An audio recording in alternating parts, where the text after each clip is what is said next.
Frankenstein, or The Modern Prometheus, by Mary Wollstonecraft Shelley. Letter 1 to Mrs. Seville, England. St. Petersburg, December 11th, 17...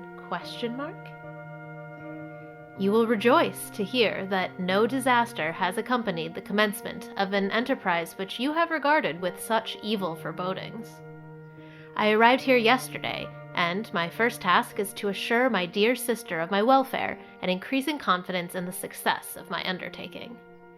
I am already far north of London, and as I walk in the streets of St. Petersburg, I feel a cold northern breeze play upon my cheeks, which braces my nerves and fills me with delight. Do you understand this feeling? This breeze, which has traveled from the regions towards which I am advancing, gives me a foretaste of those icy climes. Inspirited by this wind of promise, my daydreams become more fervent and vivid. I try in vain to be persuaded that the pole is the seat of frost and desolation. It presents itself to my imagination as the region of beauty and delight. There, Margaret, the sun is forever visible, its broad disk just skirting the horizon and diffusing a perpetual splendor. There, for with your leave, sister, I will put some trust in the preceding navigators.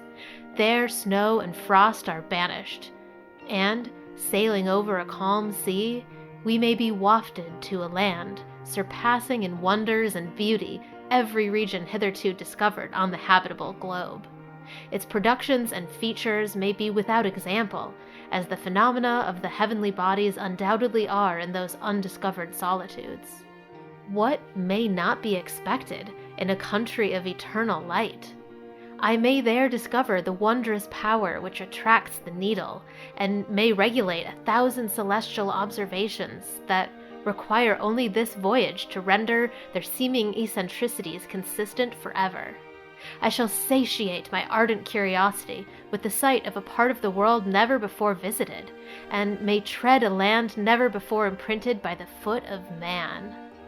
These are my enticements, and they are sufficient to conquer all fear of danger or death, and to induce me to commence this laborious voyage with the joy a child feels when he embarks on a little boat with his holiday mates, or an expedition of discovery up his native river.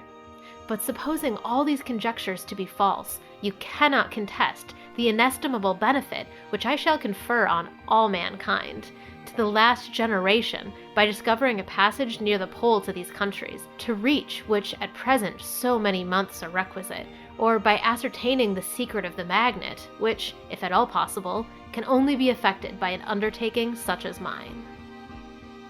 These reflections have dispelled the agitation with which I began my letter, and I feel my heart glow with an enthusiasm which elevates me to heaven, for nothing contributes so much to tranquilize the mind as a steady purpose, a point on which the soul may fix its intellectual eye.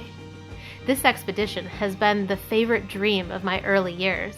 I have read with ardor the accounts of the various voyages which have been made in the prospect of arriving at the North Pacific Ocean through the seas which surround the pole.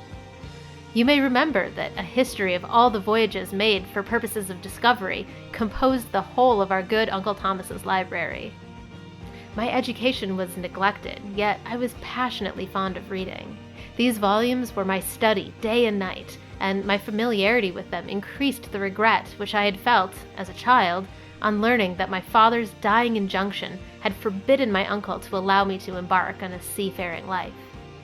These visions faded when I perused for the first time those poets whose effusions entranced my soul and lifted it to heaven. I also became a poet, and for 1 year lived in a paradise of my own creation. I imagined that I might also obtain a niche in the temple where the names of Homer and Shakespeare are consecrated. You are well acquainted with my failure and how heavily I bore the disappointment. But just at that time I inherited the fortune of my cousin, and my thoughts were turned into the channel of their earlier bent. 6 years have passed since I resolved on my present undertaking. I can, even now, remember the hour from which I dedicated myself to this great enterprise. I commenced by inuring my body to hardship. I accompanied the whale fishers on several expeditions to the North Sea. I voluntarily endured cold, famine, thirst, and want of sleep. I often worked harder than the common sailors during the day and devoted my nights to the study of mathematics, the theory of medicine, and those branches of physical science from which a naval adventurer might derive the greatest practical advantage. Twice I actually hired myself as an undermate in a Greenland whaler, and acquitted myself to admiration. I must own I felt a little proud when my captain offered me the second dignity in the vessel and entreated me to remain with the greatest earnestness, so valuable did he consider my services. And now, dear Margaret, do I not deserve to accomplish some great purpose? My life might have been passed in ease and luxury, but I preferred glory to every enticement that wealth placed in my path. Oh, that some encouraging voice would answer in the affirmative. My courage and my resolution is firm, but my hopes fluctuate, and my spirits are often depressed. I am about to proceed on a long and difficult voyage, the emergencies of which will demand all my fortitude. I am required not only to raise the spirits of others, but sometimes to sustain my own when theirs are failing. This is the most favorable period for traveling in Russia. They fly quickly over the snow in their sledges. The motion is pleasant and, in my opinion, far more agreeable than that of an English stagecoach. The cold is not excessive if you are wrapped in furs, a dress which I have already adopted, for there is a great difference between walking the deck and remaining seated motionless for hours, when no exercise prevents the blood from actually freezing in your veins. I have no ambition to lose my life on the post road between St. Petersburg and Archangel. I shall depart for the latter town in a fortnight or 3 weeks, and my intention is to hire a ship there, which can easily be done by paying the insurance for the owner, and to engage as many sailors as I think necessary among those who are accustomed to the whale fishing. I do not intend to sail until the month of June. And when shall I return? Ah, dear sister, how can I answer this question? If I succeed, many, many months, perhaps years, will pass before you and I may meet. If I fail, you may see me again sooner, or never. Farewell, my dear, excellent Margaret. Heaven shower down blessings on you, and save me, that I may again and again testify my gratitude for all your love and kindness. Your affectionate brother, R. Walton. Letter 2 to Mrs. Saville, England. Archangel, 28th of March, 17... ? How slowly the time passes here, encompassed as I am by frost and snow. Yet a second step is taken towards my enterprise. I have hired a vessel and am occupied in collecting my sailors. Those whom I have already engaged appear to be men on whom I can depend and are certainly possessed of dauntless courage. But I have one want which I have never yet been able to satisfy, and the absence of the object of which I now feel as a most severe evil. I have no friend, Margaret. When I am glowing with the enthusiasm of success, there will be none to participate in my joy. If I am assailed by disappointment, no one will endeavor to sustain me in dejection. I shall commit my thoughts to paper, it is true, but that is a poor medium for the communication of feeling. I desire the company of a man who could sympathize with me, whose eyes would reply to mine. You may deem me romantic, my dear sister, but I bitterly feel the want of a friend. I have no one near me, gentle yet courageous, possessed of a cultivated as well as a capacious mind, whose tastes are like my own, to approve or amend my plans. How would such a friend repair the faults of your poor brother? I am too ardent in execution and too impatient of difficulties. But it is still a greater evil to me that I am self-educated. For the first 14 years of my life I ran wild on a common and read nothing but our Uncle Thomas's books of voyages. At that age I became acquainted with the celebrated poets of our own country, but it was only when it had ceased to be in my power to derive its most important benefits from such a conviction that I perceived the necessity of becoming acquainted with more languages than that of my native country. Now I am 28 and am in reality more illiterate than many schoolboys of 15. It is true that I've thought more and that my daydreams are more extended and magnificent, but they want, as the painters call it, keeping. And I greatly need a friend who would have sense enough not to despise me as a romantic and affection enough for me to endeavor to regulate my mind. Well, these are useless complaints. I shall certainly find no friend on the wide ocean, nor even here an archangel among merchants and seamen. Yet some feelings, unallied to the dross of human nature, beat even in these rugged bosoms. My lieutenant, for instance, is a man of wonderful courage and enterprise. He is madly desirous of glory, or rather, to word my phrase more characteristically, of advancement in his profession. He is an Englishman, and in the midst of national and professional prejudices, unsoftened by cultivation, retains some of the noblest endowments of humanity. I first became acquainted with him on board a whale vessel. Finding that he was unemployed in this city, I easily engaged him to assist in my enterprise. The master is a person of excellent disposition and is remarkable in the ship for his gentleness and the mildness of his discipline.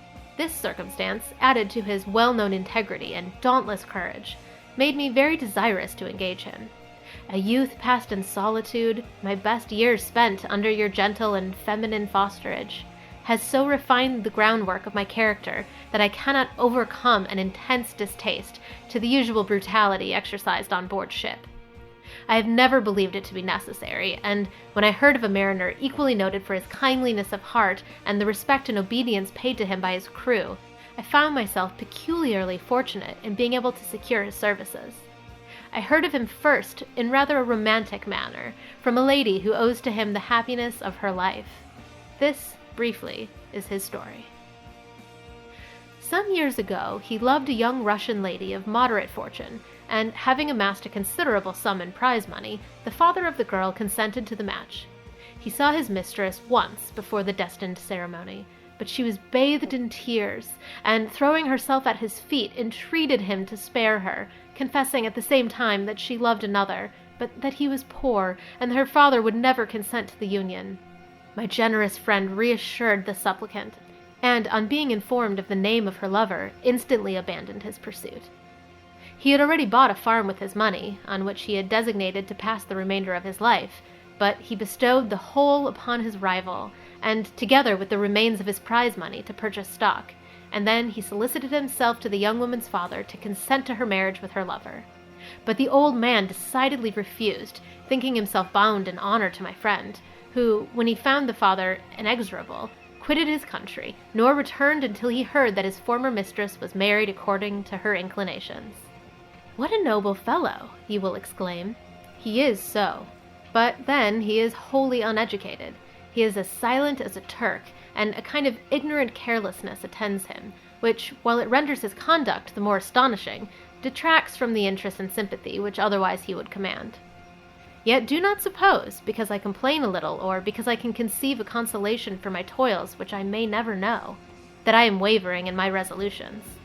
Those are as fixed as fate, and my voyage is only now delayed until the weather shall permit my embarkation. The winter has been dreadfully severe, but the spring promises well, and it is considered as a remarkably early season, so that perhaps I may sail sooner than expected. I shall do nothing rashly. You know me sufficiently to confide in my prudence and considerateness whenever the safety of others is committed to my care. I cannot describe to you my sensations on the near prospect of my undertaking. It is impossible to communicate to you a conception of the trembling sensation, half pleasurable and half fearful, with which I am preparing to depart. I am going to unexplored regions, to the land of mist and snow, but I shall kill no albatross. Therefore do not be alarmed for my safety, or if I should come back to you as worn or woeful as the ancient mariner. You will smile at my illusion, but I will disclose a secret. I have often attributed my attachment to, my passionate enthusiasm for, the dangerous mysteries of ocean to that production of the most imaginative of modern poets. There is something at work in my soul which I do not understand. I am practically industrious, painstaking, a workman to execute with perseverance and labor. But besides this, there is a love for the marvelous, a belief in the marvelous, intertwined in all my projects, which hurries me out of the common pathways of men, even to the wild sea and unvisited regions I'm about to explore. But to return to dearer considerations.